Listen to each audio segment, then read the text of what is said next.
Cybersecurity is no longer a back office technology problem. It is showing up in earnings calls, insurance renewals, regulatory conversations, customer trust, and boardroom decisions. Today, we're joined by Edwin Covert, Director of Enterprise Security and Architecture at Marvell Technology. Edwin is a seasoned cybersecurity executive with leadership experience across financial services, cyber risk, security architecture, and resilience. Edwin has served as CISO at Bowhead Specialty Underwriters and Global Head of Security Architecture at Deutsche Bank, bringing a rare view of both security leadership and business risk. Today, we'll discuss how cyber leaders can move beyond technology language and translate risk into a financial and board-level decisions that matter now. Welcome to the event. Hello, everyone. My name is Alex Mavro, and I'm joined by my co-host, Aaron Stilwell.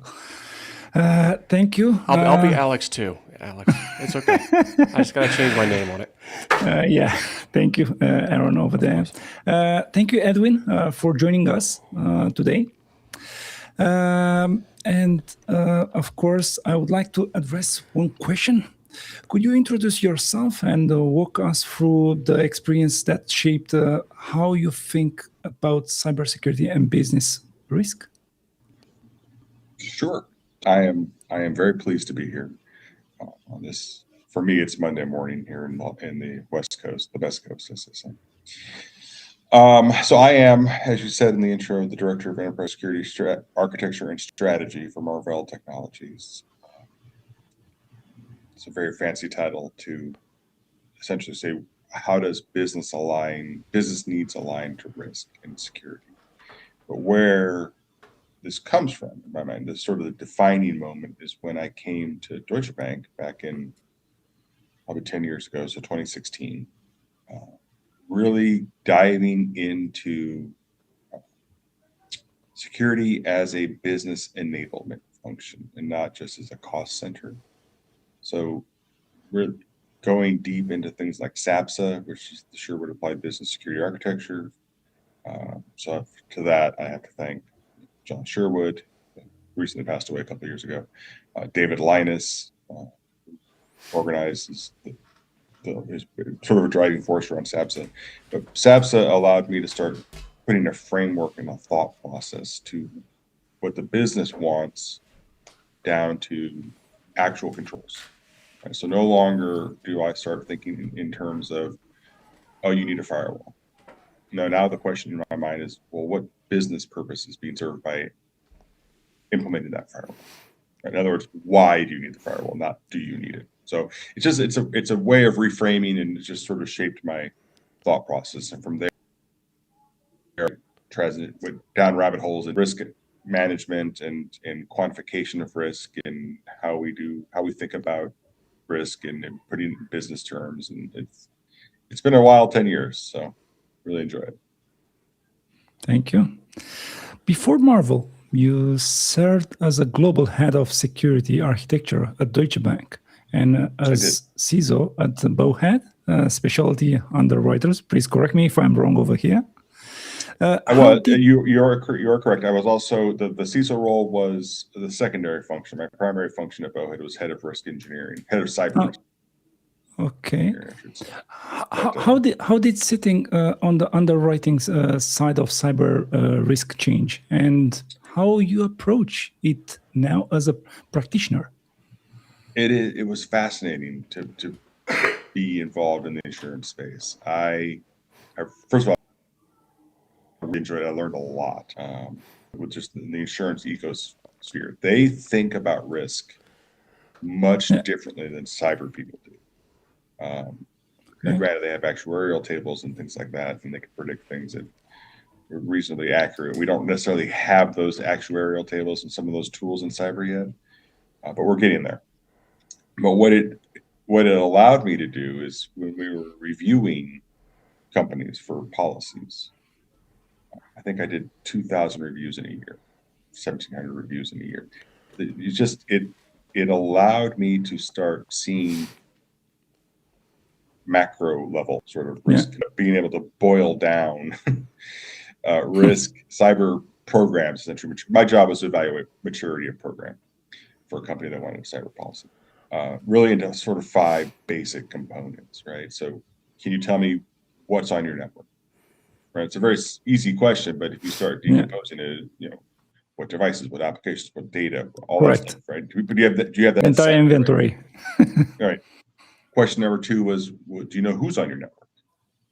Right? Are your authorized users, unauthorized users, non-human identities, agents, all that sort of stuff becomes, part and parcel. And it's not that you need to understand it all. It seems that you need to have a sense of, do I have a plan for finding that data? Third question became focused around how can you detect and respond to things? Right? Do you have those capabilities, those processes in place? Yeah. Fourth question is, do you have the ability to, how do you communicate during a recovery instance, right? How do you talk to both internally your organization during an event, and how do you talk externally? How do you communicate to the outside world? Those are processes that a lot of organizations miss. They don't think about it until they're in the middle of it, and then they realize, oh crap, we don't know how to do this. And then the last question is really focused on, the last concept is really focused on how often you test your backup plans, your recovery plans. And if you tell me you test them annually, that's not great. Have you We used, live in an age where you should be. Sorry? Have you used any GRC tool for this, for example, to help you? I saw a range of GRC tools when I was evaluating companies to doing this, but my larger point is we live in an age now where almost everything's allowed. Yeah. We should be able to tear down quickly and constantly be testing, almost like chaos monkey approach, like to disaster recovery and business continuity. That's an advanced sort of state of affairs. You need to put some thought and practice into it. But this annual testing exercise is, in my view, is insufficient anymore in this day and age. Yeah. So again, it comes down to maturity of thought process, maturity of program. Having these things by themselves is not critical. Having them together, working as parts and pieces of a larger infrastructure, a larger program is what matters. Okay. Thank you. In your current role at Marvell Technology, how do you connect enterprise security architecture decisions with broader business strategy, operational priorities, and financial risk? Well, this is what we're working on as we speak. Again, having a structured framework with SAPs or level allows you to say, what is the business need? What is the objective of, in this case, Marvell, right?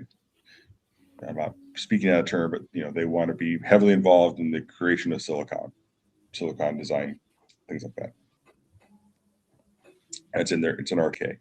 It's a business objective, right? So what are the security drivers that enable that business objective? Well, one could be access control. Right? Well, back up. One of them could be, we do a lot of very specialized work for some clients that we don't want to discuss. So that means you've got to control access to who sees the data. Well, that's now a business driver. So what capabilities and functions do we need to put in place that are tied to access control? And then you go down to functions and capabilities, and then ultimately you end up with a set of tools. And now I have a list of tools that I can tie directly back to a business objective. So I know that this is a SAPSA concept called two-way traceability that says every objective should have a control assigned to it. Conversely, every control should be aligned to an objective, because if it's not, then you're wasting resources. You don't need that control if it's not tied to an objective. So that's enterprise security architecture, enabling the business to set of security. That's how I view it. Okay, thank you. I will jump to something different, technical risk into business impact. Security teams often report vulnerabilities, control gaps, maturity scores, and incident counts. Why do those metrics frequently fail to drive executive decisions? Because they're not put in a language that the business understands. For example, if I say, go ahead, Alex. So the execs might not understand what you want to do or to say, right? We don't put it in concepts that they that they operate in, right? We'll say a risk is high, that this Correct. control is going to fail. That is meaningless to an executive or to the business, right? And we need to start thinking of it in terms of the business. So a better way to say, I'm a risk quantification nerd. Shout out to the Enterprise Risk Quantification Institute. My thought process here is, what's the probability the event's going to occur, and what's the loss magnitude? How much dollar loss are we talking? And loss is, one of 6 components: productivity loss, replacement cost, reputational harm, those sorts of things. Those are all quantifiable. Yeah. And so if I say to the executive, if this control fails, a high impact doesn't mean anything. But if I say this control fails and there's a 50% likelihood that we're going to lose $1 million because of it, that's meaningful to the business. That's a language they understand. And all the other parts of the business speak this language too. So we need to get on board as a cyber program, in my mind. But now I'm saying 50% of $1 million loss, that is essentially a coin flip, right? Yeah. 50% heads or tails. So if they're acceptable, if that's acceptable, that coin flip on $1 million loss, then I'm done. I've explained it to them, and they accept that risk. They say no, that's not acceptable. Then we start looking at how do we either reduce the likelihood that's going to occur, that 50%, or what can we do to mitigate the $1 million loss? And those are meaningful questions that you can have. And there's processes and methodologies that allow you to go through that. It's not easy, but it's again a language that the business understands. Can you give us a practical example of turning an identity, cloud third party, or operational technology issue into a business risk statement?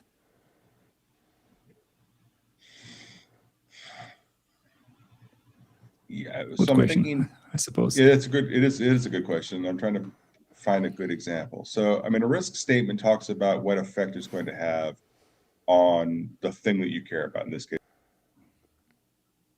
right? So if I say this website, if the concern is a website being attacked with PII data and it being held for ransom or something, the risk statement might be something like, our ability to protect this data is at risk. Hold on, let me rephrase. I got to think of this. Doing this on the fly, so give me a hot second.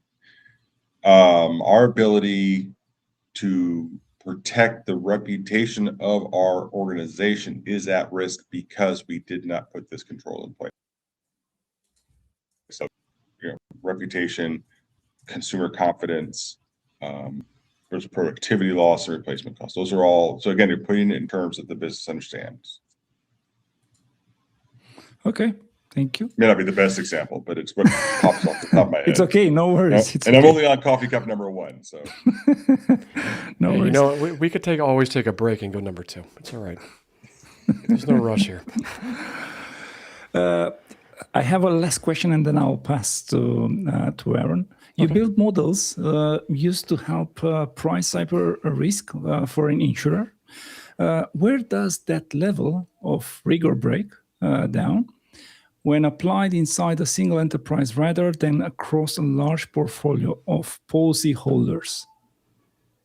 So just to be clear, I was not involved in the pricing of policies. Okay, then I'm sorry over there. That's okay. That's okay. And I want to be clear because I am not a licensed insurance agent, so I don't. They do fantastic work. That is not me. My role was to help guide their decisions. Okay. Provide input into the risk from a technical cyber standpoint. Like an advisory person, right? Advisory to the underwriters, right? Yeah, so there are a lot of levers in an insurance policy that can be pulled. I see. And so pricing is not always a one-to-one relationship. It's probably the best way I can put it to risk. There may be a reason, maybe a legitimate business reason for that insurance carrier to price something lower than you would think the risk would. And that's all business, right? It's a risk-taking business. So, So with that in mind, can you reframe the question a little bit? I'll see if I can answer it. The question was, where does that level of rigor break down when applied inside a single enterprise rather than across a large portfolio of policyholders? I don't know that it breaks down. It is subject to the bias of the person doing the analysis, like Yeah, you can say we're all like that. Yeah. humans. Yeah. But when you are aggregating across a portfolio, and we did this, we would do this analysis. We would look at, okay, we've insured 100 companies. We gave them all the various and sundry ranges of things. Now go back after the fact and who had an incident, who had an event that we had to pay out on, or a loss event, right? Were we off in our analysis, or was the thing that caused that loss event immaterial to our analysis, if that makes sense, right? Yeah. Because you can't predict everything, and it is a risk management business. It's not a it's not a risk elimination business. That makes sense. It's important to have that sort of foundational and analytical underpinnings, which is what the actuarial folks do, and they do great work at this, to sort of keep us honest and help us do our analysis and get better at our processes. Okay. Okay. Thank you, Aaron. Do you Yeah, have so any- let's go and talk a little bit about ownership and accountability. When you say cyber is a business risk rather than simply an IT risk, what does that distinction mean in practice? Well, I don't believe cyber is part of IT. Let's start with that. I discipline. I think it started in IT many, many years ago. But in my own organization, we don't sit as part of IT. My CSO, Chief Security Officer, and the CIO both report to our COO, right? It is Gotcha. an operational function. I believe IT owns an IT function that's being examined, but just like anything else, IT is a line of business in my mind. The business ultimately owns the risk. And this is That a was actually transition. my next question. I was going to look ask at you me. is, who should formally own the cyber risk? You have, the CISO, CIO, security team, the business units. Are they all kind of equally spread, or that each one has their own area, or is there one more important than the other? I don't know that one's more important than the other. I think each part has a function to play. But if I am evaluating, like one of the things that I'm responsible for is security architecture reviews. So anytime something gets deployed on the enterprise, my team and I go through it with a very security focused lens, not just technical risk, but business risk, right? I don't own that risk. The business unit that's deploying this application, this system, this solution is ultimately going to decide if they're willing to, for lack of a better word, set my concerns on the shelf and go forward. Yes. If I say there's a problem with X, Y, or Z, and they're like, no, we're good. Don't worry about it. This is important to us. Mm-hmm. Or business reasons. That's fine. That's great. But you're going to sign on the dotted line that I've informed you of these risks, and these are, you're gonna own it. Because when something goes horribly wrong, yes, you made a business decision, you made a judgment call, and that's fine. That's the way the world works. Of course.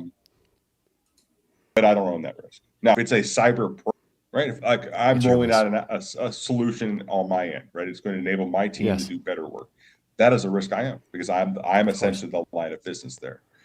Much like IT. If IT is rolling out an IT-focused solution that's helping IT, it is their responsibility to manage that risk. Conversely, there's where people get tripped up like a little bit. Some organizations still say IT's helping the business roll this out, right? It's an IT and they're saying solution. it's the business unit.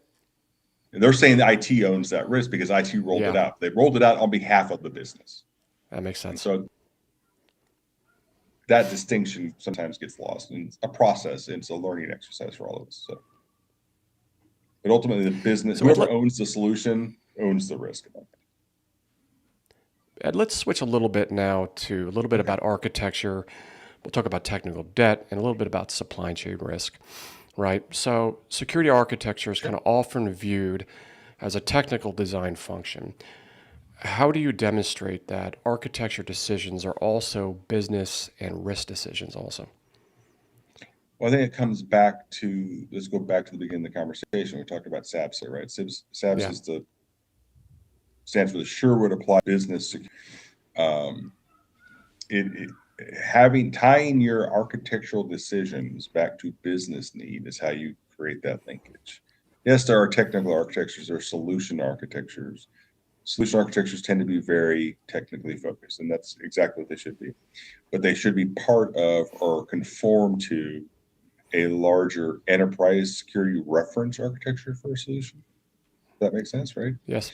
And that reference architecture should be informed by your security architecture, your enterprise security architecture, which again ties back to business. Yes. So there's linkage to all these, right? So I've got my business defined security architecture. I built a reference model that enables all of that, takes all those things into consideration, and then my solution architecture should map to my reference architecture. Say I built this and it conforms to this standard that you, Mr. ESA, or Mrs. ESA, gave us. That's how you get the linkage. So, Ed, we're seeing kind of an increasing regulatory pressure on digital supply chains. We're seeing the United States, we're seeing the EU, changing how third-party risk. How do you see all these changes, how third-party risk is kind of being prioritized and funded now? We take it very seriously at Marvell because we're obviously a manufacturing organization. So our supply Yes. chain is our lifeblood.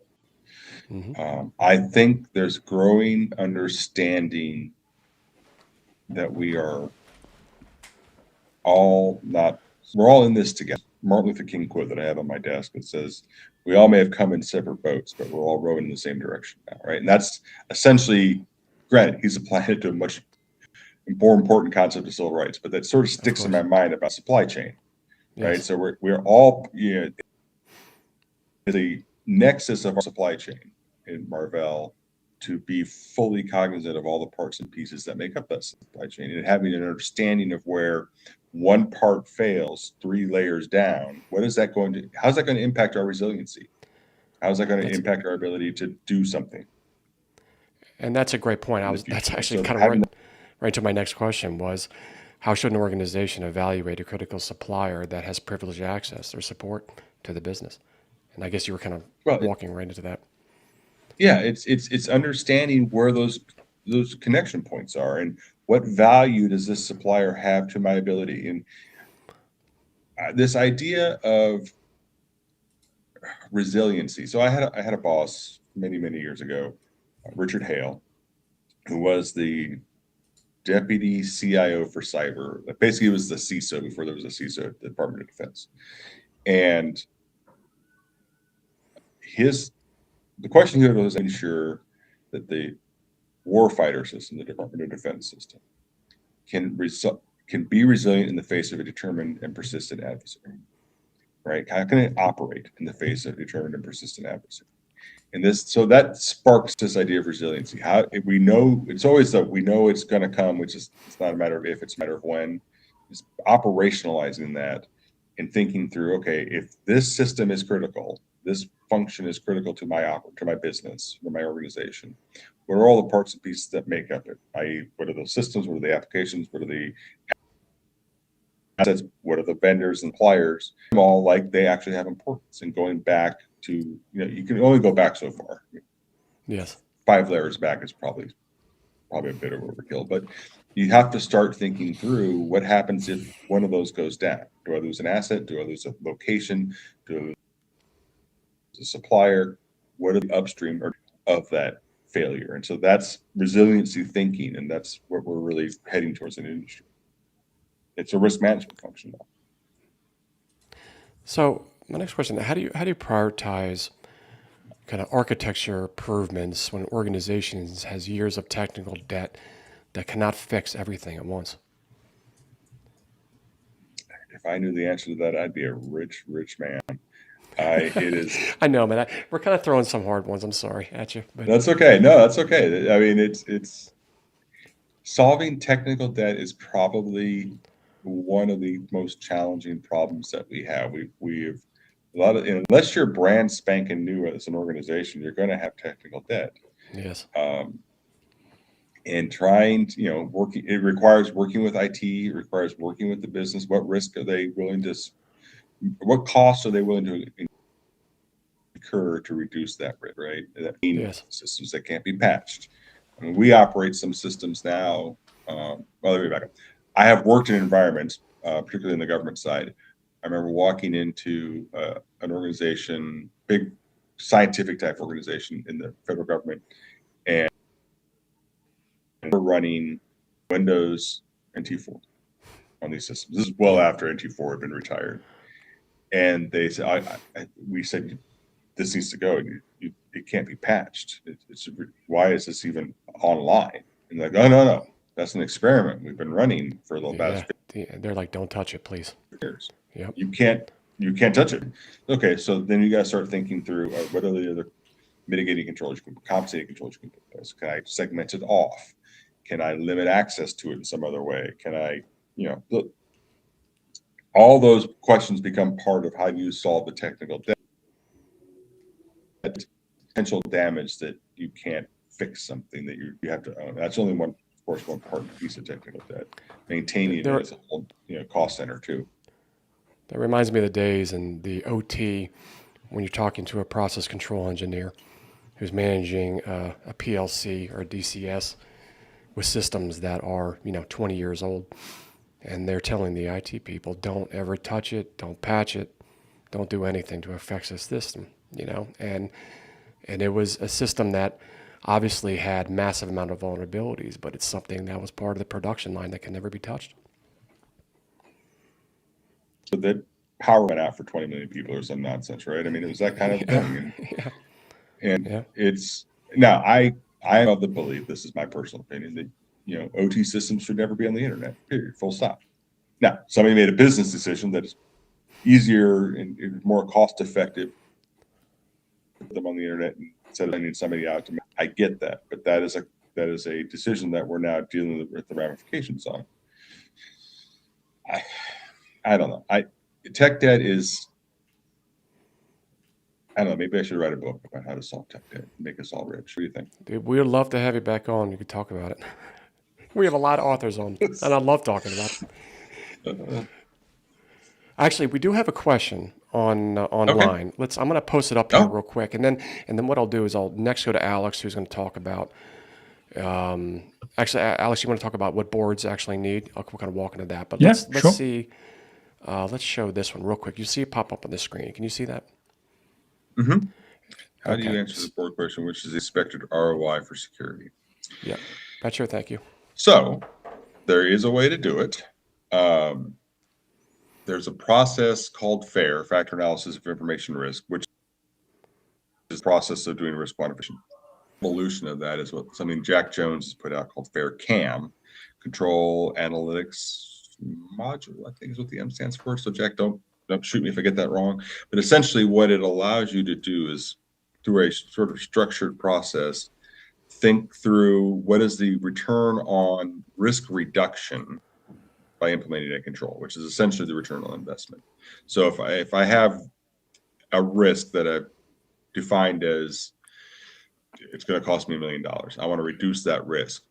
How much can I reduce that loss magnitude by implementing specific control? Ways to do it. It's probably beyond the scope of this talk to get into the details of it, but yes, it can be done. FAIR-CAM, FAIR-CAM is the process I would use. All right, Alex, you want to jump in? Jones. Oh. Alex, you want to jump into your section? Yeah, sure. I have a question. What does a board genuinely need to know about cybersecurity? I mean, how do you think that board understands, let's say, first of all, cybersecurity, and second, I suppose they understand from the numbers or percentage or these kind of things. They do.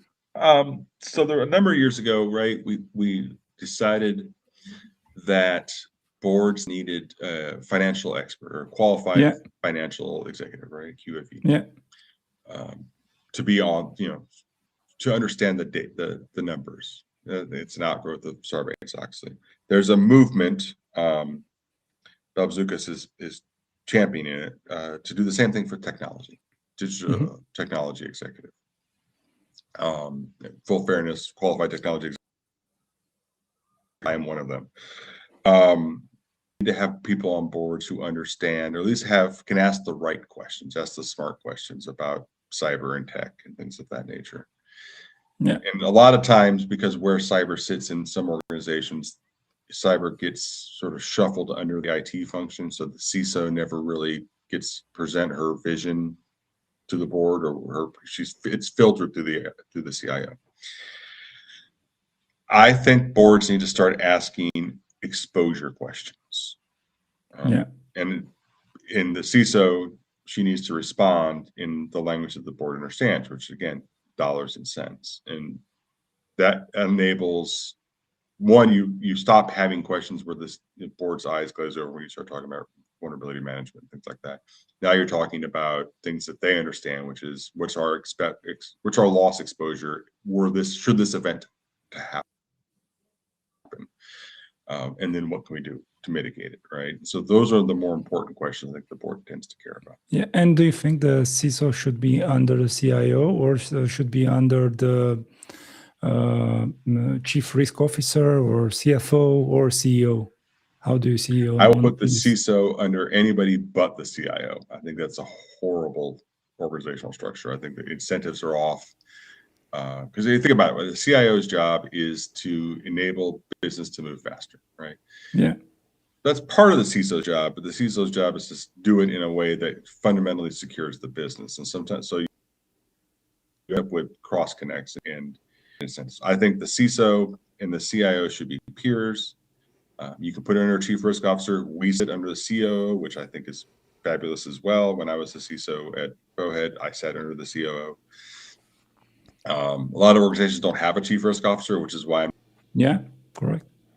I've seen it. I don't think under the CEO. I think the CEO has enough going on in his or her life that they don't need another operating function reporting to them. I just think it's a little much for any moderately sized organization. I've seen it under the general counsel, although I think that tends to sometimes for the world on the CISO, which sort of hinders communication sometimes, just my opinion. CO is good, CRO is great. Cyber is not an IT problem. Cyber is bigger than IT, so it shouldn't live in the IT world. It's business resiliency and business risk management. So as long as you understand that core concept of cyber, then you can put it anywhere you want. Except the CRO. What is the biggest mistake organizations make when presenting cyber risk to the board? Vague terms. This is a high risk. That means nothing to anybody. Medium risk. Medium compared to what? That's the biggest mistake. We qualitative risk terminology will be the death of us, in my opinion. It's a mistake that we need to kill off now. We need to simplify language that the business understands. Yeah. And that's a hill I will die on. What is the difference between keeping directors informed and enabling them to exercise meaningful oversight? What is the difference? Well, that's like saying, okay, so let's say I am the Secretary of Defense. Yeah. There's one thing for me to tell the President of the United States that we kept him informed of an action we took. Correct. Yeah. It's another thing for him to authorize that action. That's the difference. Yeah. Right. Yeah. True. And so I think keeping people informed is good, but not at the expense of taking away their ability to actually provide oversight. Information gathering is not oversight. There needs to be an examination of processes. Now, does the board need to get into the details of why we chose vulnerability management software A versus software B? No. That seems like it's effective. But if they should be asking what is the business enablement goal for using this particular software? Why do we choose this one, and how does it further our business? Yeah. In my mind. Okay. Because we are also on the boards over here, boards often hear the organization is operating within its risk appetite. What evidence should they insist on before accepting that statement? Well, the board defined the risk appetite, right? Yeah, correct. So they should understand what the appetite is. And to you, they didn't operate it in terms of a high, medium, and low risk appetite. They did it in a dollar figure appetite. So Yeah, if I'm the CISO and I come to the board and I say, we're operating our risk appetite, the board should be, prove it. What evidence do you have to, how can you validate that statement? It comes back to quantifiable risk metrics, and having that loss curve for that risk appetite, it shows where my loss exceedance curve is going to be for each particular risk. That's the evidence. You can't do that with the high, medium, and low qualitative risk analysis. Okay, I'll go to the last question on this topic. What does a well-documented cyber risk acceptance look like, and who should be responsible for approving and revisiting it? Well, approving and revisiting are two different things. But to answer your first question, risk statement look like in that sense, it is, what is the risk? What is the impact? What is the probability of it occurring? What is the time frame to get it fixed? What are the actions that need to get done? And who's accountable for it, right? So Yeah. that makes then going back, revisiting it easier. So then I can go back and say, hey, Mr. or Mrs. Risk owner, who's most likely in the business, you authorized the acceptance of this risk with these timeframes to address, 60 days, 90 days, whatever. I am of the mindset, one extension, then we start unplugging things, but that's harsh and not everyone goes along with that. But managing, putting a program in place to look at these risk items and say, did this get fixed? If not, why not? And what's the update to it? And then tracking that over time, all that stuff feeds into, in my mind, what goes to leadership and ultimately to the board about, are we operating in a risky manner, or are we operating in an approach that we're managing our risk properly? We understand the risk and we're working to mitigate and decrease over time.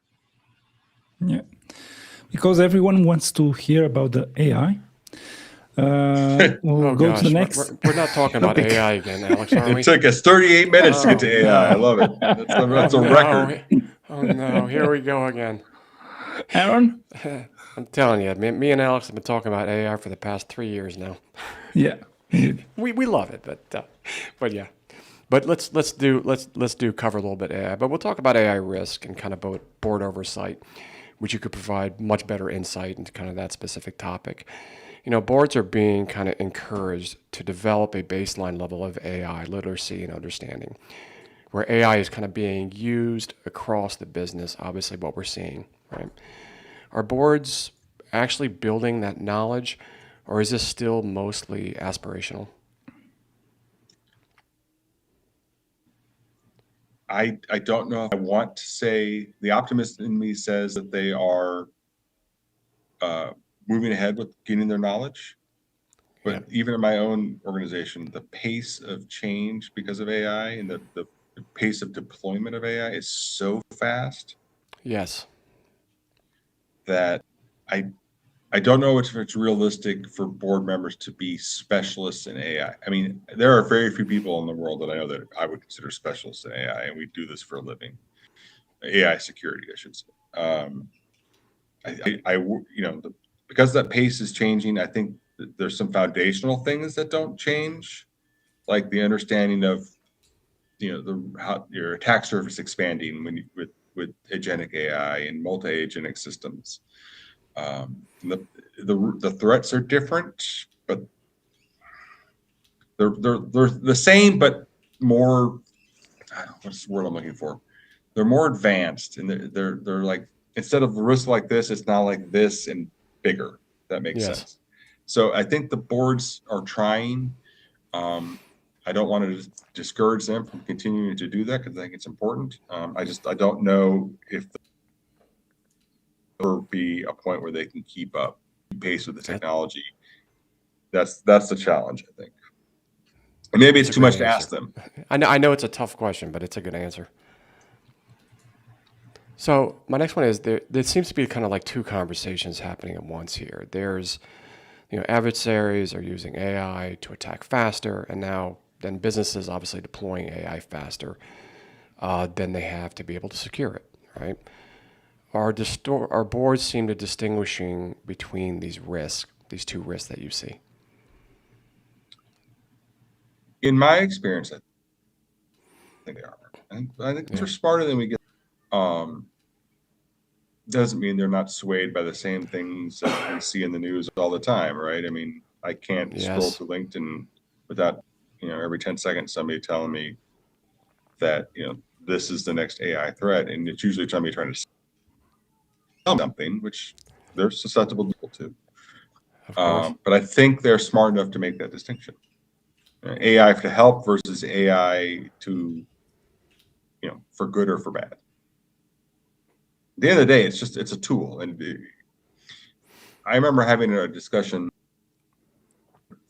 where this is going. This was probably 4 or 5 years ago. I was giving a talk. I was up at this lovely place in Monterey, California. And I said, cybercrime, it's a business. And somebody in the audience during question and answer time, took it. So no, it's a business. They operate like a business. They've got desks. They've got support centers. They're not spending money just to spend money. They're spending money to for the greatest return on investment. Right? It's a legit business. I look at AI as the same thing because cybercrime is a business. AI is a tool that enables the business to move faster, just like we use AI to enable tools to move faster. That's a great point. So it's just a tool. It's like a hammer. I can use a hammer to build a house. I can use a hammer to knock somebody out. It's a tool. So, how would you see how should organizations translate AI risk, such as you have data leakage, unreliable outputs, model misuse, dependence on external providers, when historical kind of data loss is limited? How would they do that? Well, I think you go back to, let's come full circle and go back to security architecture, right? If you've got an enterprise security architecture that understands and documents what the objective is of the organization, the mission of the business, then you can go back and start applying some of these concepts. Because it's at the end of the day, it is a risk, but we know how to talk about risk. Yes. So control the risk to the business objective and then assigning controls to it. Now, there are different controls than we would see in an Active Directory system, but they're still controls. And so it's figuring out what those controls are and figuring out how they address the threats, which then satisfy the business need. So it's put that process, but it's just deploy some AI tools and hope for the best, which is what I see a lot of in some organizations. AI for the sake of AI, not AI for the sake of enabling the business.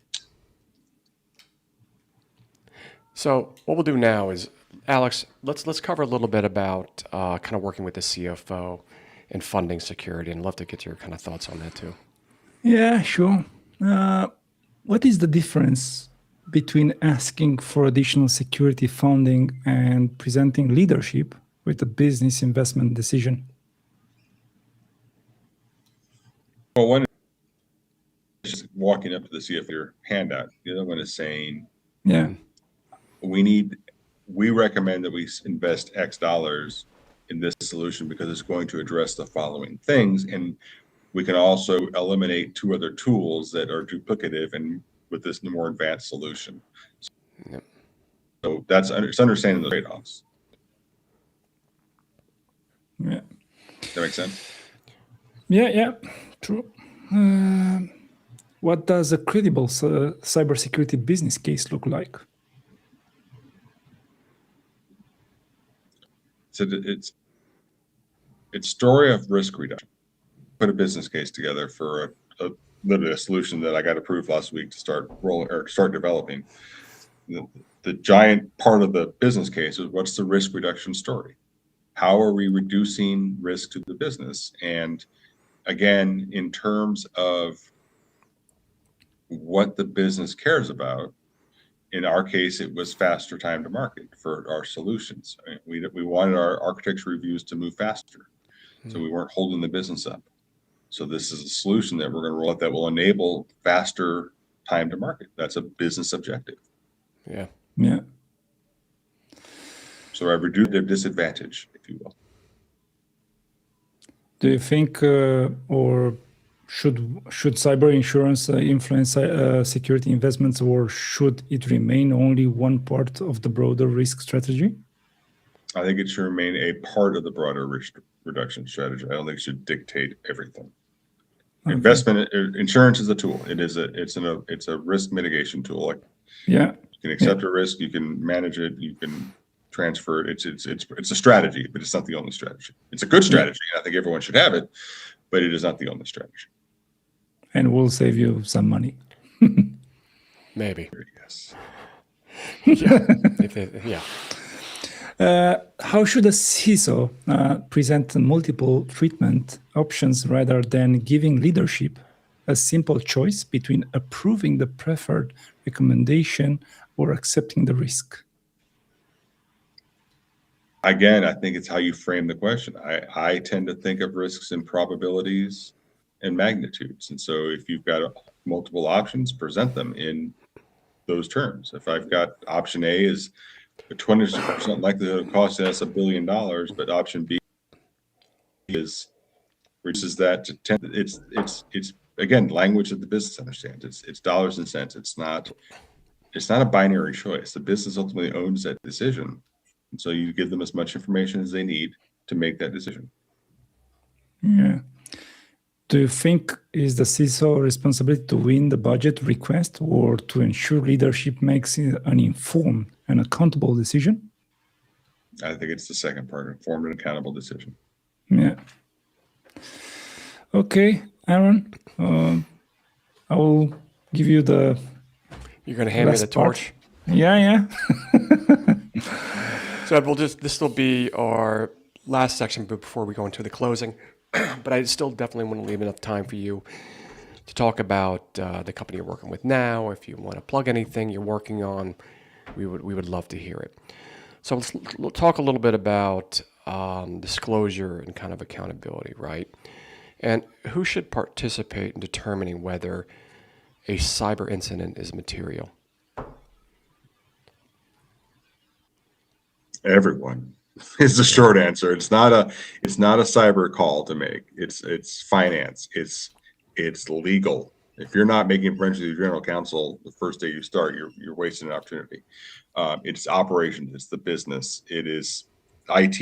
It is CISO. All those folks, all those individuals contribute to materiality. And if you don't have a process in place for determining materiality before it occurs, Yes. that's a missed opportunity. Service, fight like you train like you fight. You need to practice these things. Materiality discussions should be part of your tabletop exercises. It should be part of your disaster recovery planning process. I would throw in like the Digital Director Network Director Program, which is an acronym for sort of solve or address these sort of, everyone. It's not a CISO problem. CISO can't determine materiality on their own. Have you seen many organizations that don't have an incident response plan in place? Or is that pretty typical now? Well, you don't I have have to name seen names. have obviously. one. Yeah, no, and I won't. But I've seen plenty of organizations that have one on paper. I Yes. have also seen a lot of organizations that have never tested it. And so if you haven't tested it, in my mind, it doesn't actually exist. Yeah. So Make sure you call that third-party legal. yeah, in theory, they have one. Yes. So how do organizations kind of avoid unreasonable delay while still collecting enough of evidence to make a defensible determination when you're talking about an incident? By having that defined process. And that's, Yes. we're talking about defensible, right? And that's ultimately Yes. the question. If my lawyers come to me and say, why did it take this long to find the evidence? I said, well, we followed our process, and you signed off on that process a year ago when we created it. So, and just it's keeping everyone informed. I don't know, although things tend to get heated in the moment at that, but it's having the process defined upfront and expectations set and your AC chart set and all the things that you need to do in advance before the incident occurs. Yeah. Trying to solve these problems in the middle of a firefight is the wrong time to be trying to address these problems. I can only imagine. I think you'll enjoy this question. What role should the CISO play when security, legal, your finance, and the executive leadership disagree about the seriousness of an incident?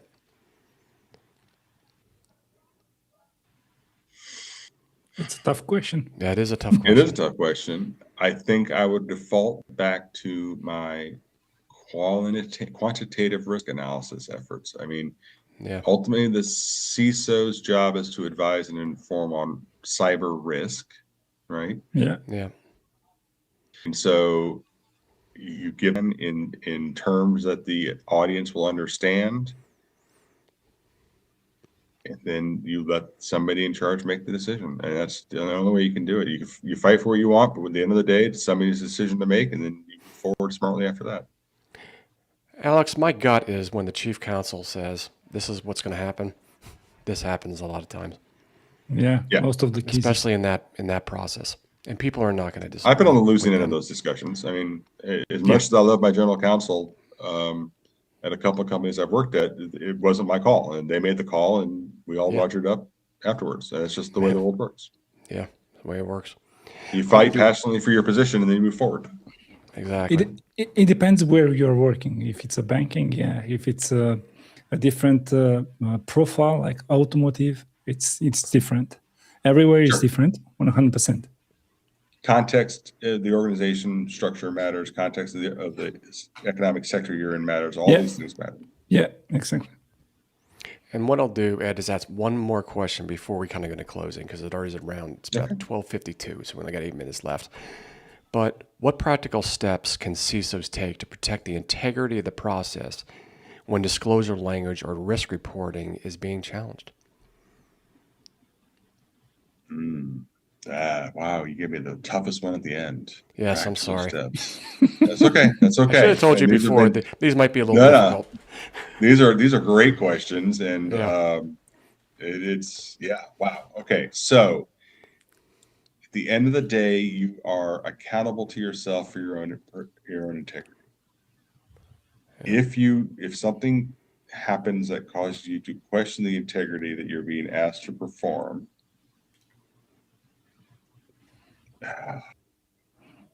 yourself, yeah, I like that. Insist on honesty and truthfulness, and be prepared to fight the good fight. But then at the same time, if it's not the direction you're involved, you think you should go, maybe you need to think about why you are contributing to that organization. Yeah, right? In the end, you got to look yourself in the mirror. So yeah. That's a much more succinct way of what I was just trying to say. Yeah, in the end, it's you're the one who's got to look yourself and not anybody else. Yep. So what I'm going to do, Ed, is hand it off to Alex. And then again, I want to leave some time if you want to talk about anything you're working on, any project. I know you didn't mention, I'm not sure if you're working on any books or anything like that. We would love to hear about them. Alex, you're up. Sorry, I was not over here. I was checking on LinkedIn if the people were saying something. Oh, you're checking on questions. Yeah. Sorry. That's right. Could you please repeat what you were saying? Sorry. Oh, so Alex, I'll let you handle a couple of the closing questions if you want to talk, kind of go through. Just go. We only have 6 minutes, so but I want to leave some time. Yeah. Sure. Yeah. I do have something on because we haven't talked about resilience recovery. This is another thing, another important thing. Organizations still invest heavily in prevention. Are they placing enough emphasis on detection, containment, response, and recovery? I think we spend a lot of money on prevention, detection, and containment. in response. Okay. Do not think we spend enough money on recovery. We do not plan for recovery well enough, in my view. Yeah, I guess we could have a whole conversation on business continuity. Yeah, true. Yeah, it's one of those. You can even see it in the control sets, so like in the protect, yeah. protect, and they're huge. And then you look at recover, there's like 4 questions. I mean, come on, we can do better than that. Now, granted, And you have a lot of moving into- controls over there. right? You move into NIST 2.0 or CSF 2.0. CSF, yeah. The governed function, it's got some more things in it that are helpful, but in general, recovery is sort of an afterthought. Yeah. And we tend to give it to IT. So the basic cyber triad: confidentiality, integrity, and availability. Well, that recovery is all availability. For whatever reason, we have cyber has ceded to the IT teams. It's a backup solution, right? It's Veeam, it's NetApp, it's whatever rubric, but it's a cyber function. Resiliency, availability is a cyber function. We should treat it as such. We should. I'm not saying we should wrest it back from IT, but we should be more involved with it. And they should definitely get the budget for it, right, Alex? Oh yeah. That would be nice. Do you think the triad SIA it's obsolete? I have it was an article on HelpNet security, I think last year, where it was saying that the triad might be obsolete. I don't think it's obsolete. But they were comparing to the era and technology that we are. You know what we're talking about? Remember Rick Howard was mentioning that when we were Yeah. Yep. Yeah. Indeed. Rick's a great book out. I highly recommend. I just finished it about 6 months ago. I don't think it's obsolete. I think it's because it's foundational. It looks sort of dated, but I think it applies regardless. And I've seen examples or attempts to expand. There was a they call it confidentiality, integrity, availability, authentication, and something else. They try to make it 5 things instead of 3 things. Yeah. At the end of the day, those 3 phrases, those 3 terms still cover 99.9 to the end of what we do. So I don't think it's obsolete. I think it's important to think about it over time and make sure it's keeping pace, but I don't see it as an obsolete concept at this point. Okay. I will put a last question, Aaron and Ed. What is one question every board member should ask their security leader? I guess 2 questions. Question number 1 is, how secure are we? Okay. Question 2 is, why do you say that? Justify your answer. Yeah. Okay. I like And that. Yeah. how you answer, for example, the second question to them, if it's the case, for example. Again, come back to the 2 things that I care about: enterprise security architecture and risk quantification. I can justify my answers using those 2 concepts. Right? I've aligned to the business. It's important to it, so I built my program around what the business said was important, and I'm using justifiable metrics to validate that program. Okay. I think that's all from my side, Aaron. That's great. Ed, we only have 2 minutes left. I would love to hear anything you're working on, anything you want to promote. We would love to hear it. I am busy. Obviously, this is a new job for me at Marvell. Yes. I'm having a really good time there. I'm also the president of the ISC2 chapter in Los Angeles, and so we are constantly keeping our members informed. We have a meeting coming up on Thursday. That eats up a fair amount of my time. I'm a member of the California Cybersecurity Task Force, working on risk reduction at the state level. Also a member of the California Board of Military Cyber Professionals Association. So keeping our veteran informed in the state. So I don't really have anything to promote. I do not have a book coming out. I've never written a book in my life. I do a fair number of writing on articles and things like that, and interviews like this, but I haven't taken that leap to write a book yet. It's on my bucket list of things to do. Well, if you do, we would love to hear it. I understand you. Same here. I'm a busy person. Yeah. There's just a Well, lot going Ed, on. I'm gonna stop the stream here. If you want to stay on for just a minute, you'll see it load real quick, but that'd be great.